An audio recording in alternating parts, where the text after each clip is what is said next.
For today's activity, we're talking about body paragraphs. So before we get started, the first thing you need to do is go into your Google Drive, go into your English 1 folder, and open up your copy of the final argumentative response that we created yesterday.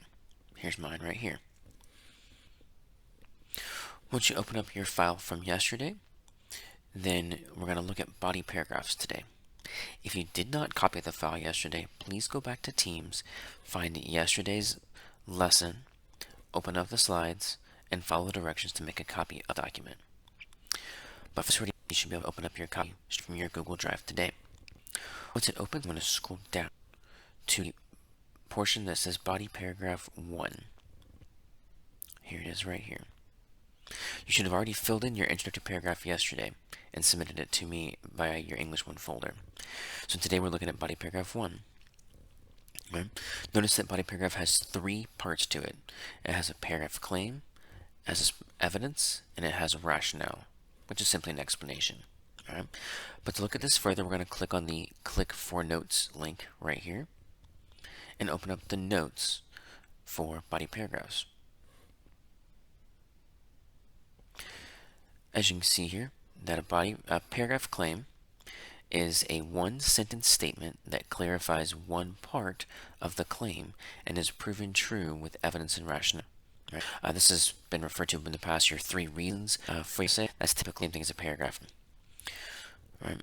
Evidence is a quotation from or a summary of a portion of the text that supports the paragraph claim. The evidence is typically 1-2 sentences. And finally, rationale is an explanation of the context of the quote and the quote's meaning, and how the quote proves the paragraph claim to be true. Alright, so again, there's not a certain number of sentences needed for your paragraph. You just need these 3 things. Again, a paragraph claim should be 1 sentence. I don't need a transition. I don't need like a first or a second. I don't need the first reason is. I don't need any of that. Just tell me what is the paragraph claim. Alright, the evidence again is 1-2 sentences.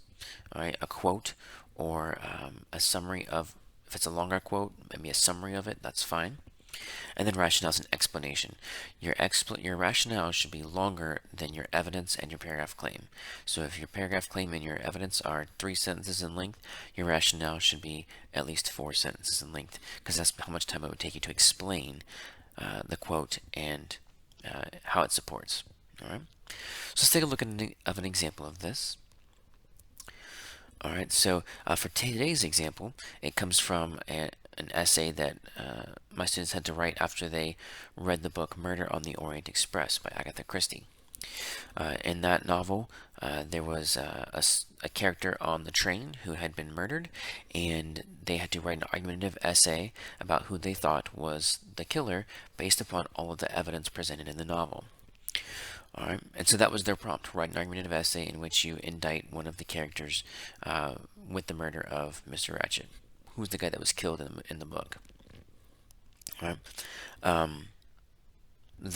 the claim for that the author made for this essay was they believed that the killer was Mrs. Hubbard, and so I included their claim here just to kind of give you some reference.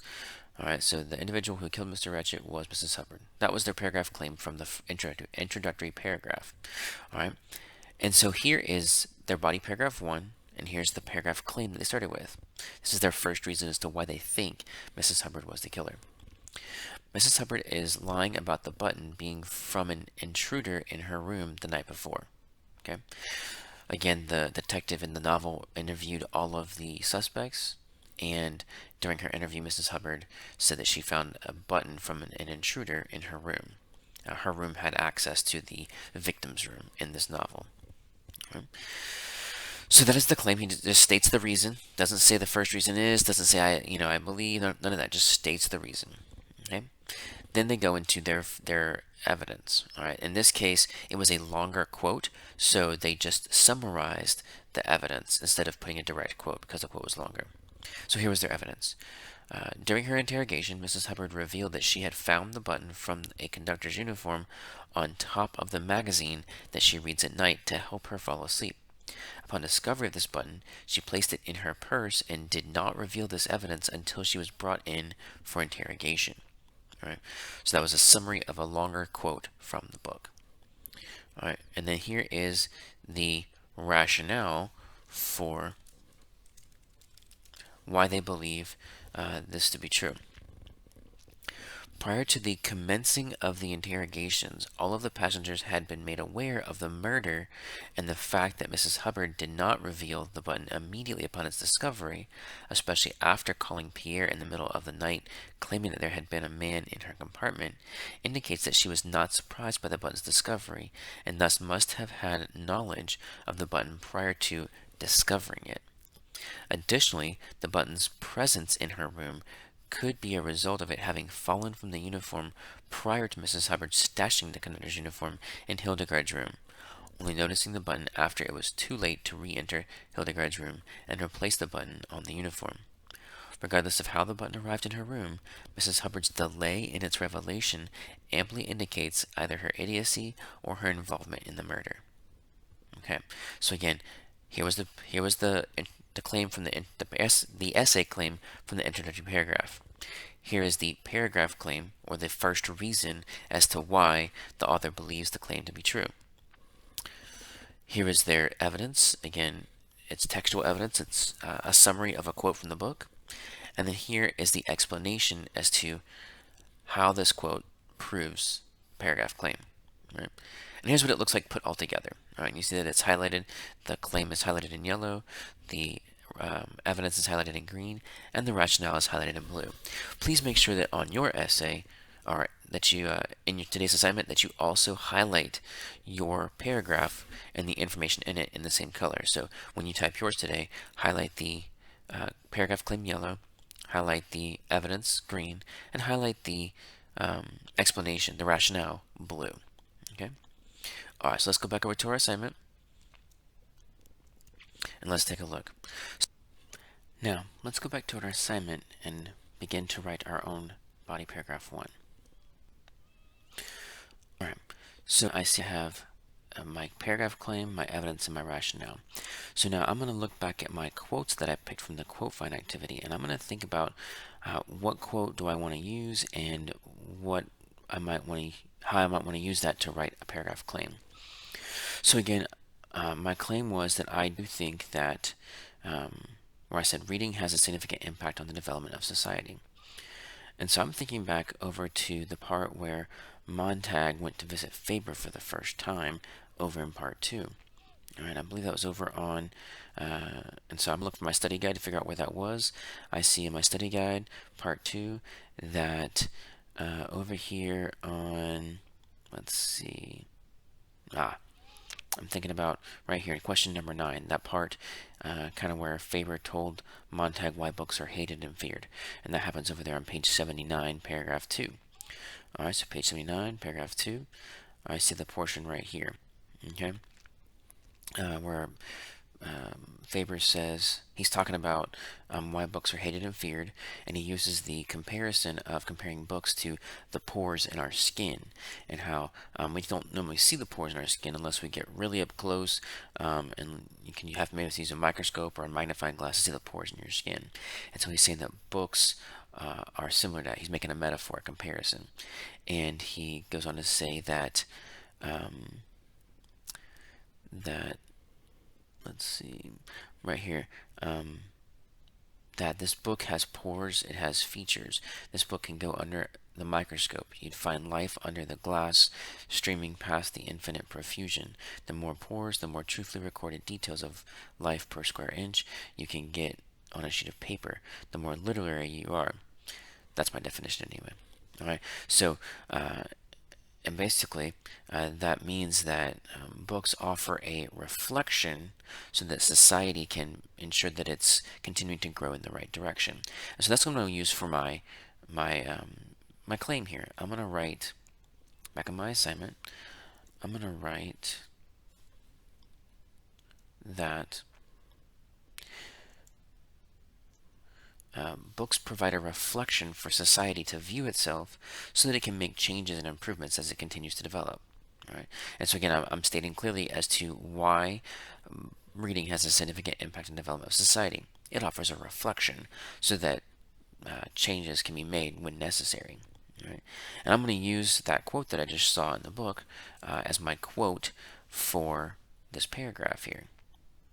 Right? Again, I kind of introduced the quote in telling Montag about why he thinks that books are so important, Faber says, and then I'm quoting exactly what Faber said and deleting my typo right there. All right? And then for my rationale, I'm going to go on, I'm going to explain. I'm going to explain this quote a little bit more. I'm going to talk about how this quote shows that books offer a reflection, so that as we read the books, we see how society is acting. We see kind of society portrayed in the books. We see good things and bad shown in the stories, and that helps us as individuals to learn about those things and to make choices, so not as to do them again or to stop them or whatever it might be. All right. If you read an article in a magazine that talks about um,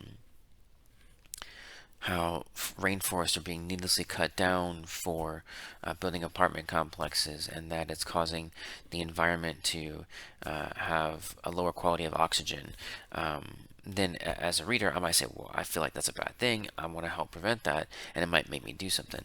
So in the same way here, Faber's saying that that books are offering a reflection on society so that people will make changes to improve things as society continues. All right.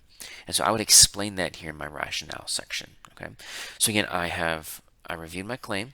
Okay. My claim was reading has a significant development on society. Your claim may be different. All right. I then thought about my quotes and I came up with the first reason as to why I think reading is important to the development of society. I said it offers a reflection so society can view itself and make changes. And then I pulled a quote that illustrated that, where Faber talks about books being a reflection. Okay. Then I explained it in the rationale, or I will explain it, to explain exactly how this quote proves my paragraph claim and also proves my essay claim back in the introductory paragraph. All right. So that is how you write a body paragraph. If you have any questions, feel free to contact me via Remind or on the discussion board, or even email if you can't get the other two to work, and I'll be glad to give you a hand. Remember that this body paragraph, just body paragraph 1, is due at the end of the day today. Just write it right on your document from yesterday, the extended response document that you started opening up yesterday. Write it right on there. Again, you should already share this document with me, but just to double check, you can come right over here to the share button, click the share button, and make sure that under the share with people in groups that my jmcss.org email is already listed. If it's listed, great, I can see it. If it's not listed, please type it into the add people in groups section so that I can see your work. Then you click send and done. All right. If you have any questions, let me know. Otherwise, I look forward to reading your paragraphs.